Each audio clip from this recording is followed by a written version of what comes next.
शैतान का साया। एक छोटे से शहर कानपुर में एक बच्ची रहती थी जिसका नाम मेरी था।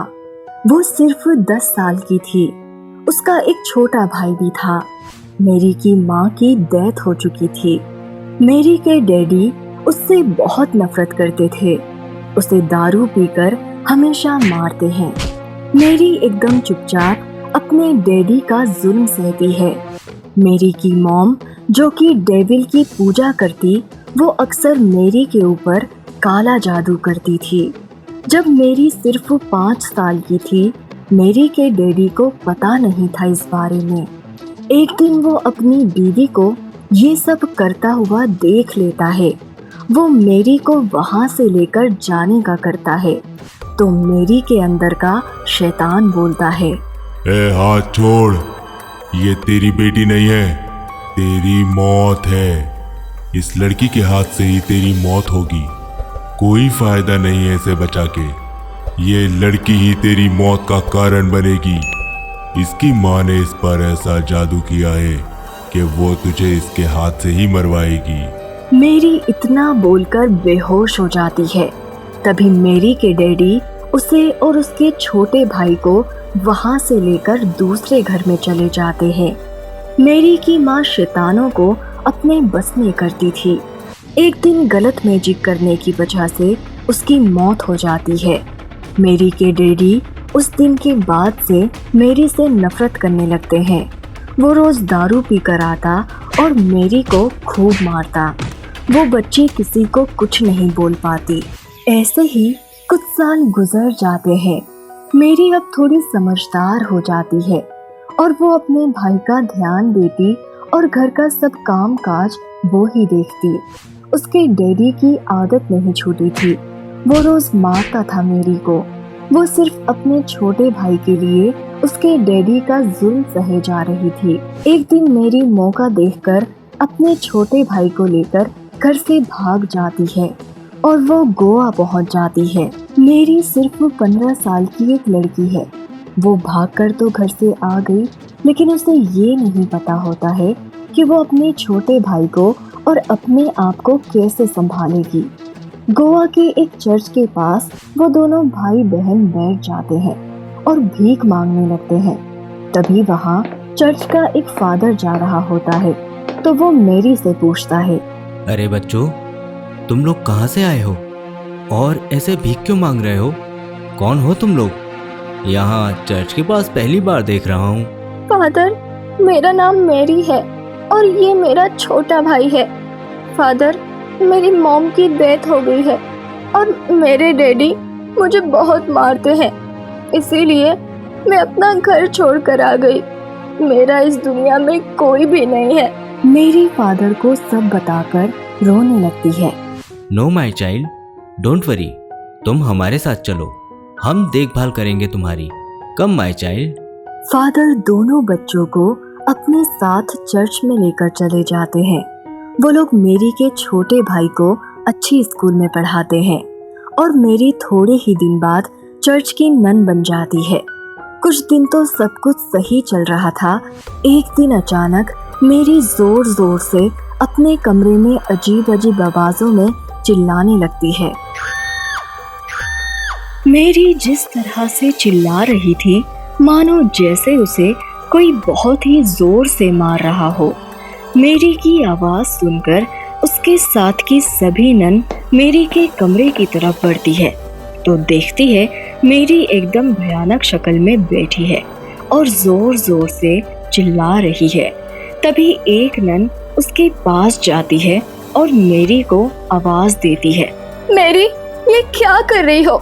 ऐसे क्यों चिल्ला रही हो मेरी माय फ्रेंड? क्या हो गया तुमको? जैसे ही मेरी नन पर हमला करने जाती है, वो नन उसके सर पर गॉड का क्रॉस लगा देती है।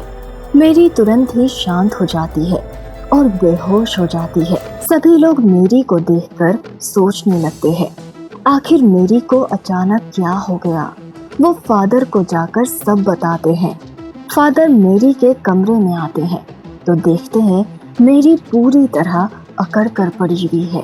फादर जैसे ही पढ़ाई करना शुरू करते हैं वो फिर से जोर जोर से चिल्लाने लगती है। मार दूंगा, इसको नहीं छोड़ूंगा, ये मेरा शरीर है, चले जाओ यहाँ से। मेरी के अंदर से एक आदमी की आवाज आ रही थी। वो अजीब अजीब तरह से हंसती, कभी रोती।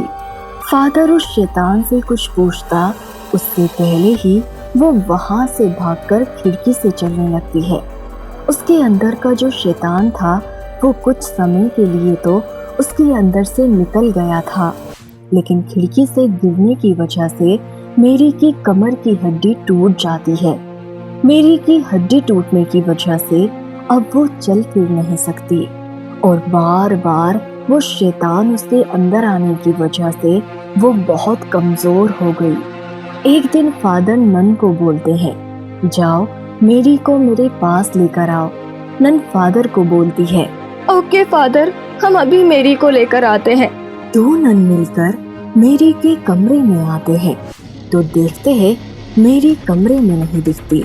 वो लोग उसे यहाँ वहाँ ढूंढने लगते हैं। फिर अचानक उनकी नजर रूम की सीलिंग पर पड़ती है तो मेरी की शक्ल बहुत ही भयानक रहती है और वो सीलिंग से चिपकी हुई थी और हंस रही थी।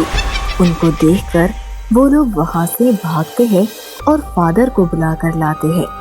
फादर मेरी के कमरे में आते हैं और उसे देखकर पढ़ाई करने लगते हैं। वो पूरे कमरे में यहाँ वहाँ भागने लगती है। फिर फादर उस पर पड़ा हुआ पानी छिड़कते हैं तो वो नीचे गिर जाती है। तभी वो नन और फादर उसे बांध देते हैं और फादर उससे सवाल करने लगते हैं, कौन हो तुम? अपना नाम बताओ। क्यों इस बच्ची के पीछे पड़े हो? बोलो वरना मैं तुम्हें जला दूंगा। मेरी फादर की किसी भी बात का कोई जवाब नहीं दे रही थी। वो बस अजीब सी हरकत करने में लगी हुई थी। अपने दांतों से अपने ही हाथ का मांस काटकर खा रही थी। फादर को ये सब देखकर बहुत ही अजीब लगता है कि इतने बड़े चर्च में ये शैतान आया कैसे। फादर फिर पढ़ाई करना शुरू करते हैं और गॉड से प्रेयर करने लगते हैं। ओह गॉड प्लीज हेल्प मी, मैं ऐसा क्या करूं कि ये बच्ची ठीक हो जाए। तभी अचानक फादर की नजर मेरी के जिस्म पर पड़ती है। उसके बदन पर काले जादू का निशान बना हुआ था। ये देखने के बाद फादर समझ जाते हैं कि मेरी को ब्लैक मैजिक के लिए इस्तेमाल किया गया है।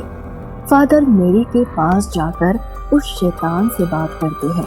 आई नो हु आर यू। छोड़ दे इस बच्ची को, इसने तेरा क्या बिगाड़ा है? छोड़ दे इसे, नहीं तो मैं तुझे जला दूंगा। फादर की बात सुनने के बाद वो शैतान बोलता है, हाँ फादर, तू बिल्कुल ठीक समझा है। मैं एक शैतान हूँ और इसकी माँ ने मुझे वादा किया था कि वो मुझे एक शरीर देगी रहने के लिए, लेकिन वो उल्टा जादू करने की वजह से मर गई। इसलिए मैंने इस लड़की का शरीर ले लिया। इसकी माँ ने मुझसे वादा किया था कि इसके डैडी के मरने के बाद तू इसका शरीर ले लेना, तो मैंने ले लिया। ए शैतान, लेकिन इस बच्ची का डैडी तो अभी जिंदा है। ये घर से भाग कर आई है। उसके डैडी उस पर जुल्म करते थे इसलिए। अरे मूर्ख, इस बच्ची ने घर से निकलते वक्त उसके डैडी के ड्रिंक में जहर मिला के उसे मार दिया। इस लड़की का डैडी जानता था कि इस लड़की के हाथ से ही उसकी मौत होने वाली है, इसलिए वो इस पर इतना जुल्म करता था। ये जब तक 5 साल की थी तब से मैं इस लड़की के आगे पीछे घूम रहा हूँ कि ये कब उसके डैडी को मारेगी और कब मैं इसके शरीर के अंदर जाऊंगा। इसने मेरा रास्ता और आसान कर दिया अपने डैडी को मारकर। अब ये शरीर मेरा है, मैं इस लड़की को खत्म कर दूंगा। फादर शैतान की बातें सुनकर हैरान हो जाते हैं और मेरी के छोटे भाई को बुलाते हैं और उसका जिस्म चेक करते हैं। फादर ये देखकर हैरान हो जाते हैं कि जो निशान मेरी के शरीर पर थे वही निशान उसके छोटे भाई के ऊपर भी थे। कहीं कहीं फादर समझ गए कि मेरी भी काला जादू कर रही थी। वो अपने भाई का इस्तेमाल कर रही थी जादू सीखने के लिए। फादर मेरी को नहीं बचा पाते। वो शैतान उसे मार देता है। मेरी के छोटे भाई को फादर ने बचा लिया। मेरी के छोटे भाई पर से धीरे धीरे वो जादू का असर खत्म हो गया और वो बच गया। अपने शौक के लिए कभी किसी का इस्तेमाल नहीं करना चाहिए, इससे कुछ हासिल नहीं होता है।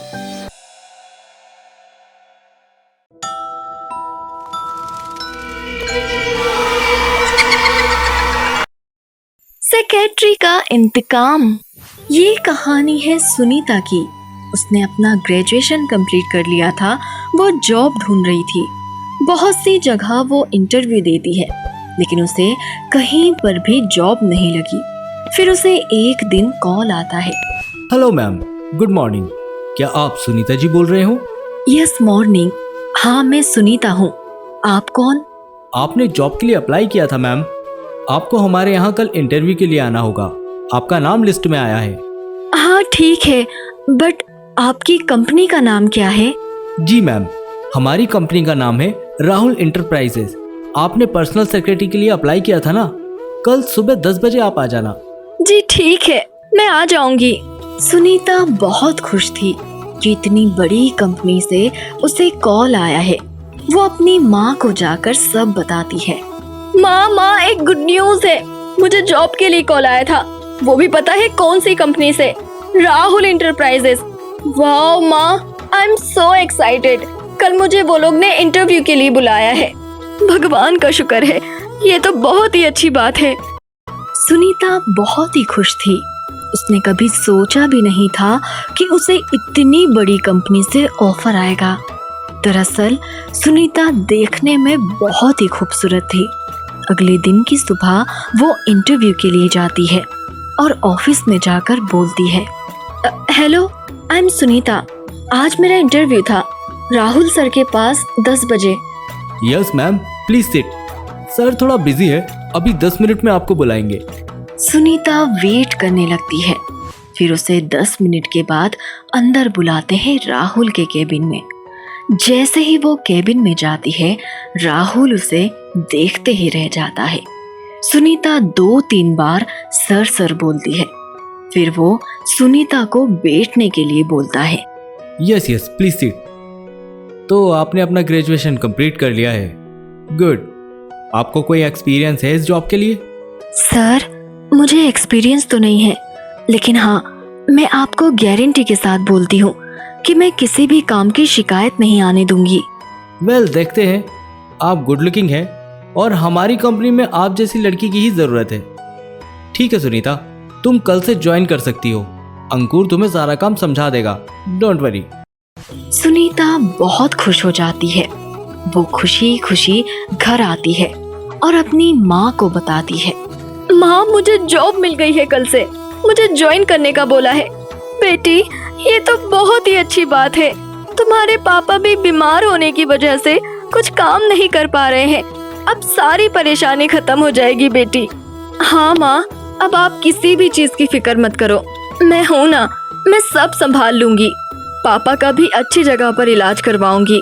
पापा भी जल्द ही ठीक हो जाएंगे। सुनीता और उसकी माँ दोनों ही खुश थे। पिछले 1 साल से सुनीता के पापा बीमार थे। उनके अलावा घर में और कोई भी नहीं था कमाने वाला। सुनीता एक ही बेटी थी उनकी। सुनीता की माँ इस बात से निश्चित हो जाती है कि अब उसकी सारी प्रॉब्लम खत्म हो जाएगी। सुनीता अगले ही दिन सुबह ऑफिस जाने के लिए रेडी होती है। वो ऑफिस पहुंचती है। अंकुर उसे सब काम समझाता है। 1 हफ्ता गुजर जाता है। सुनीता अच्छे से सब काम कर रही थी। एक दिन राहुल उससे बोलता है, सुनीता, कल हमें एक मीटिंग के लिए काम से बैंगलोर जाना होगा। तुम सीधे मुझे एयरपोर्ट पे मिलना। सर सॉरी, बट मैं आपके साथ बेंगलोर नहीं आ सकती। मेरी माँ मुझे इतना दूर नहीं जाने देंगी। मेरे पापा की भी तबीयत खराब है। मैं बॉस हूँ तुम्हारा, और पर्सनल सेक्रेटरी का मतलब जानती हो ना। तुम्हें हर जगह मेरे साथ होना होगा, और अगर नहीं आ सकती तो कल से ऑफिस मत आना। सुनीता के लिए ये जॉब बहुत ही ज़रूरी थी। वो अपनी माँ को कॉल करती है और बोलती है, हेलो माँ, सर के साथ मुझे आज बेंगलोर जाना होगा। नहीं बेटी, तुम इतनी दूर मत जाना, वो भी किसी दूसरे शहर में। माँ, अगर मैं साथ में नहीं जाऊंगी तो उन्होंने कहा है कि कल से ऑफिस मत आना। माँ, आप समझो, मैं अपना ख्याल अच्छे से रखूंगी। एक ही दिन की तो बात है। ठीक है बेटी, लेकिन संभल कर जाना। राहुल और सुनीता दोनों ही बेंगलोर जाते हैं। वहाँ अपना काम खत्म करते हैं और दूसरे ही दिन रिटर्न आ जाते हैं। राहुल की नीयत सुनीता पर खराब होने लगी थी। एक दिन वो उसे ऑफिस में देर रात तक रुकाता है। सारा स्टाफ जा चुका होता है। सुनीता राहुल से बोलती है, सर, बहुत रात हो गई है, काम भी खत्म हो गया है, सारा स्टाफ भी जा चुका है। माँ चिंता कर रही होगी। सर, मैं जाऊँ घर? राहुल बहुत ही ड्रिंक किया हुआ था। वो सुनीता के पास जाता है और उससे बदतमीजी करने लगता है। उसने सुनीता का वीक पॉइंट पकड़ लिया था कि उसे जॉब की बहुत ही ज़रूरत है। सुनीता राहुल को चिल्लाती है, सर, ये क्या बदतमीजी है? आप होश में नहीं हैं, मैं जा रही हूँ घर। राहुल सुनीता का हाथ पकड़ लेता है और उसके साथ जबरदस्ती करने लगता है।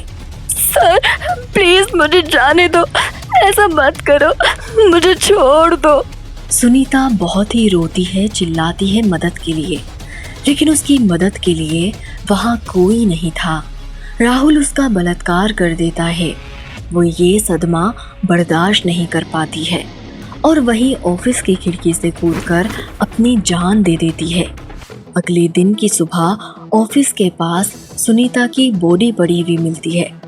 राहुल के पास बहुत ही पैसे होने की वजह से वो केस को दबा देता है। पुलिस सुनीता की माँ को बोलती है, आपका नाम शिवानी है? सुनीता आपकी बेटी है ना? उसका कल रात को एक गाड़ी से एक्सीडेंट हो गया और उसकी मौत हो गई। आप ये क्या बोल रहे हैं साहब? मेरी बेटी तो कल ऑफिस में थी, उसे काम के लिए देर रात तक ऑफिस में ही रुकाया गया था।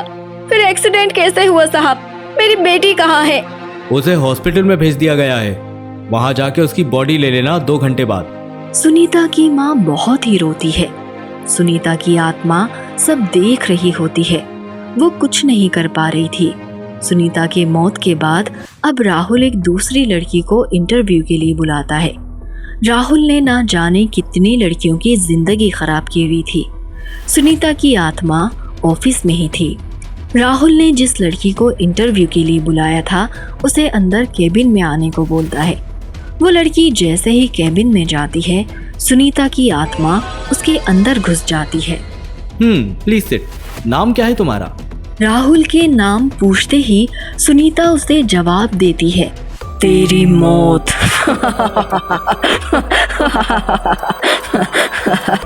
तुझे बहुत शौक है ना लड़कियों की जिंदगी के साथ खेलने का? अब खेल। कौन हो तुम? सिक्योरिटी, अंकुर। राहुल बहुत ही बुरी तरह से डर जाता है और सबको आवाज देने लगता है। उसकी आवाज किसी तक नहीं पहुंचती है। वो जैसे ही भागने की कोशिश करता है, सुनीता उसे पकड़ लेती है और बोलती है, कहाँ भागेगा? भाग कर दिखा, चिल्ला, और जोर से चिल्ला, बुला तेरी मदद के लिए यहाँ सबको। सुनीता उसे उठाकर पटकने लगती है। सारा स्टाफ जमा हो जाता है।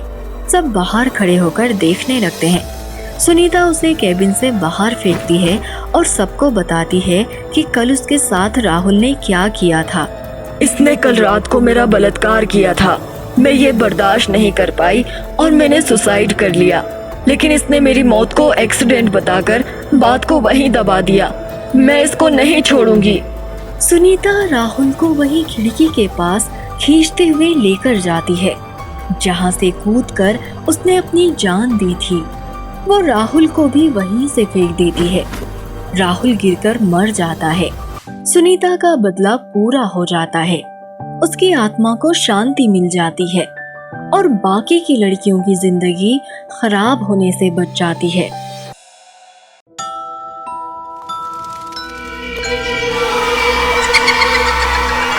नोरा की डॉल। ये कहानी नोरा की है। नोरा क्रिश्चियन थी। उसके मम्मी डैडी नोरा को बहुत ही प्यार करते हैं, लेकिन वो लोग की इनकम इतनी ज्यादा अच्छी नहीं थी, इसीलिए नोरा अपने मम्मी डैडी की हेल्प करने के लिए एक गिफ्ट शॉप पर जॉब करती थी। नोरा की मम्मी नोरा से एक दिन बोलती है, नोरा बेटी, 10 दिन बाद क्रिसमस है, हमें बहुत सारी तैयारी करना है, तुम उस दिन छुट्टी ले लेना। मम्मी, आपको तो पता है मैं छुट्टी नहीं ले सकती, उसी दिन तो ज्यादा भीड़ होती है शॉप पर। तो तुम क्या क्रिसमस नहीं बनाएगा? मम्मी, क्यों नहीं बनाऊंगी, मैं रात में आऊंगी, डोंट वरी, आप सब कुछ रेडी करके रखना, मैं केक लेकर आऊंगी, फिर हम सब सेलिब्रेट करेंगे। ओके माय चाइल्ड, बट तुम्हारे डैडी पूछ रहे थे इस क्रिसमस पर तुमको क्या गिफ्ट चाहिए? मम्मी, आपको पता है मेरे शॉप पर एक डॉल है, वो मुझे बहुत ही पसंद है, लेकिन मम्मी पता है आपको वो डॉल कितने का है? 1 लाख रुपए का। क्या बात करता है तुम नोरा, 1 लाख रुपए का डॉल? अरे बाप रे, ये सब तो अपने बस की बात नहीं है बेटी, और वैसे भी तुम अब क्या छोटा बेबी हो जो डॉल चाहिए तुमको। मम्मी, मैं वो डॉल लेकर रहूंगी एक दिन।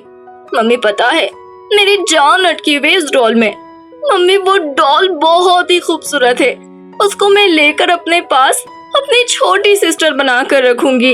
नोरा अपनी मम्मी को वो डॉल के बारे में बताकर खुश होती है और हंसने लगती है। उसकी मम्मी भी उसको देखकर हंसने लगती है कि इसका बचपना अब तक नहीं गया है।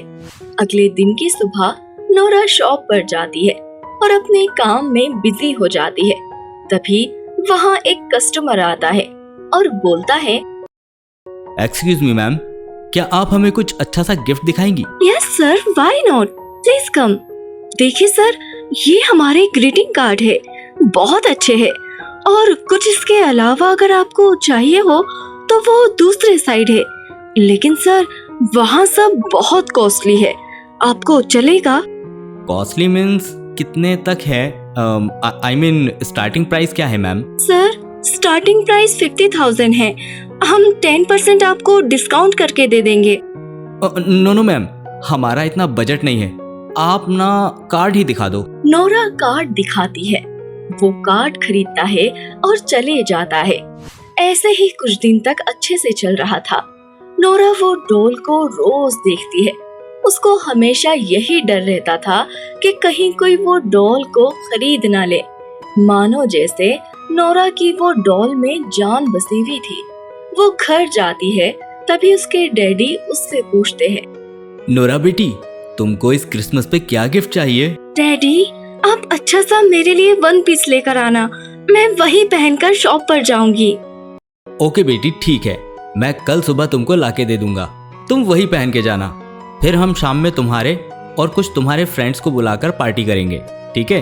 ओके पापा, चलो अब मैं सो जाती हूँ, सुबह जल्दी जाना है शॉप पर, पूरा डेकोरेशन भी मुझे ही करने का बोला है। नोरा अपने डैडी को बोलकर कमरे में चली जाती है और सो जाती है। अगले दिन की सुबह वो शॉप पर पहुंचती है। शॉप पर कोई नहीं था, वो अकेले ही सारा काम कर रही थी। तभी वहाँ के मंत्री का लड़का टोनी अपने दोस्तों के साथ आता है और नोरा को आवाज देता है, हाय ब्यूटीफुल, जरा यहाँ आओगी? एक्सक्यूज मी सर, आप जरा ठीक से बात करिए, और अभी वैसे भी शॉप ओपन नहीं हुई है, आप शाम में आना। तुम्हारी इतनी हिम्मत, तुम मुझे तमीज सिखा रही हो? तुम जानती भी हो मैं कौन हूँ? मैं यहाँ के मंत्री का बेटा हूँ, चाहूँ तो ये तुम्हारी पूरी दुकान खरीद सकता हूँ। चल शॉप खोल, मुझे गिफ्ट लेना है मेरी गर्लफ्रेंड के लिए। देखिए सर, आप जो भी है, लेकिन अभी शॉप बंद है, प्लीज आप शाम में ही आओ, अभी मैं बिजी हूँ। नोरा टोनी को मना कर देती है और अपने काम में लग जाती है। टोनी और उसके साथ के सभी दोस्त लोग नोरा से चिढ़ जाते हैं और जबरदस्ती शॉप में घुस जाते हैं। नोरा उन लोगों को चिल्लाने लगती है, ये क्या बदतमीजी है, बाहर निकलो आप लोग। टोनी को नोरा की बातें सुनकर गुस्सा आ जाता है। वो उसे एक जोर से थप्पड़ मारता है और धक्का मारकर फेंक देता है। नोरा को फेंकने की वजह से उसके सर पर टेबल लग जाता है और उसकी मौत हो जाती है। टोनी को पता भी नहीं होता है कि वो मर गई है। वो उससे बोलता है, 2 कौड़ी की काम करने वाली मुझे मना कर रही है, अब बोल बोल ना। टोनी उसे आवाज देने लगता है, लेकिन नोरा मर चुकी थी। टोनी उसके पास जाकर देखता है तो डर जाता है और वहां से भाग जाता है। नोरा की आत्मा उस डॉल में चली जाती है जो नोरा को बहुत ही पसंद थी। रात हो जाती है। नोरा की मम्मी डैडी उसका वेट कर रहे होते हैं। तभी डोर बेल बजती है और नोरा की मम्मी एली दरवाजा खोलने जाती है। अरे नोरा बेटी, तुमने आज कितना लेट कर दिया, हम कब से तुम्हारा वेट कर रहा है। एली दरवाजा खोलकर नोरा को डांट ही रही होती है, लेकिन जब वो देखती है तो वहाँ पर कोई भी नहीं था। जमीन पर एक डॉल पड़ी हुई दिखती है। एली सोचने लगती है, ये डॉल यहाँ किसने रखा, कितनी खूबसूरत डॉल है ये, और बेल कौन मारा, नोरा तो नहीं है दरवाजे पर। एली सोच ही रही होती है कि तभी उस डॉल में से आवाज आती है, मम्मी मम्मी मैं हूँ नोरा, यहाँ देखो मम्मी इस डॉल में। कौन हो तुम और मेरी नोरा कहाँ है? तुम नोरा नहीं हो सकती, मेरी बेटी अभी आती होगी। एली डर जाती है। उस डॉल को बात करता हुआ देखकर और बड़बड़ाने लगती है और दरवाजा बंद कर देती है। तभी फिर बेल बजती है। एली बहुत ही डर गई थी कि ये सब क्या हो रहा है। उनकी बेटी एक डॉल में कैसे आ सकती है। तभी बाहर से आवाज आती है, मम्मी मम्मी दरवाजा खोलो, मैं हूँ आपकी बेटी नोरा। एली दरवाजा खोलती है तो वो डॉल का चेहरा एकदम भयानक हो जाता है और वो बोलने लगती है, मम्मी मुझे उस मंत्री के लड़के ने मार दिया, मैं उसको नहीं छोड़ूंगी। मैं उसे मार दूंगी। नोरा की आत्मा इतना बोलती है और वो डॉल वहाँ से गायब हो जाती है। नोरा के मम्मी डैडी शॉप पर फोन लगाते हैं और नोरा के बारे में पूछने लगते हैं। मैं नोरा का डैडी हूँ, मेरी बेटी अभी तक घर नहीं आई है, जरा आप मेरी बात करा देंगे उससे। आपकी बेटी नहीं है, वो मेरी शॉप पर से सबसे महंगी वाली डॉल चोरी करके भागी है, हम भी उसको ढूंढ रहे हैं। शॉप ओनर नोरा पर झूठा इल्जाम लगाता है। मंत्री के बेटे को बचाने के लिए वो उसके मम्मी डैडी से झूठ बोलता है। एली रोने लगती है और उस डॉल को ढूंढने लगती है। तभी नोरा की आत्मा जिस डॉल में थी वो मंत्री के बेटे के पास पहुंचती है, एक बॉक्स में गिफ्ट पैक होकर। अरे ये गिफ्ट तो पक्का पापा ने मुझे दिया होगा, आज क्रिसमस है ना, इसलिए देखता हूँ क्या स्पेशल है आज मेरे लिए। जैसे ही टोनी बॉक्स खोलता है उसमें वो डॉल थी जिसमें नोरा की आत्मा थी। वो गुस्से से डॉल को फेंक देता है और अपने पापा को आवाज देता है, पापा पापा ये क्या मजाक है, मैं क्या लड़की हूँ जो मुझे डॉल गिफ्ट कर रहे हो आज के दिन। अरे टोनी बेटा ये तुम क्या बोल रहे हो, हमने तो तुम्हें कोई गिफ्ट ही नहीं दिया, और हम भला तुम्हें डॉल क्यों देंगे, हमने तो तुम्हारे लिए कार ली थी गिफ्ट करने के लिए, ये डॉल पता नहीं कौन लाया। वो डॉल अचानक से एकदम भयानक बन जाती है और हवा में उड़ने लगती है और जोर जोर से हंसने लगती है। मंत्री और उसका बेटा टोनी दोनों डर जाते हैं और उससे पूछने लगते हैं, कौन हो तुम? टोनी के ऐसा पूछते ही वो डॉल हंसते हुए उससे बोलती है, इतना जल्दी भूल गया तू मुझे मारकर, तूने क्या सोचा था तू बच जाएगा? मैं वही लड़की हूँ जिसे तूने सुबह गिफ्ट शॉप पर मार दिया। ये डॉल मुझे बहुत पसंद थी, इसीलिए मेरी आत्मा इसमें आ गई। अब तू नहीं बचेगा और मंत्री तू भी इसके साथ मरेगा। तेरी भी मौत है आज। नोरा इतना बोलकर टोनी को मारने के लिए आगे बढ़ती है और टोनी का गला दबाकर उसे मार देती है। फिर टोनी के पापा को भी उसी तरह से मार देती है। उन दोनों को मारने के बाद वो शॉप के ओनर के पास जाती है। अरे ये डॉल यहाँ कैसे आ गई? इसका तो काउंटर ही अलग है, और जब सुबह मैंने इसे देखा तो ये उस जगह पर नहीं थी। चलो रख देता हूँ इसे। जैसे ही ओनर इस डॉल को हाथ में उठाता है, उसका चेहरा एकदम भयानक हो जाता है और वो ओनर को भी उसी तरह से मार देती है। सबको मारने के बाद वो अपने मम्मी डैडी के पास घर जाती है और दरवाजे पर खड़े होकर आवाज देने लगती है, मम्मी डैडी, मैं नोरा हूँ। इस डॉल में मेरी आत्मा कैद हो गई है। मुझे उस मंत्री के बेटे ने मार दिया। मैंने सबको मार दिया। मेरी आत्मा को मुक्ति दिला दो आप लोग। मेरी बेटी, ये क्या हो गया? अब हमारा क्या होगा? हम तुम्हें मुक्ति कैसे दिलाए? मेरी लाश को उन लोगों ने एक बॉक्स में पैक करके रखा है उस शॉप पर। उसे जला दो, मुझे मुक्ति मिल जाएगी। नोरा की मम्मी डैडी शॉप पर जाते हैं और उस बॉक्स को ढूंढने लगते हैं। बॉक्स मिल जाता है।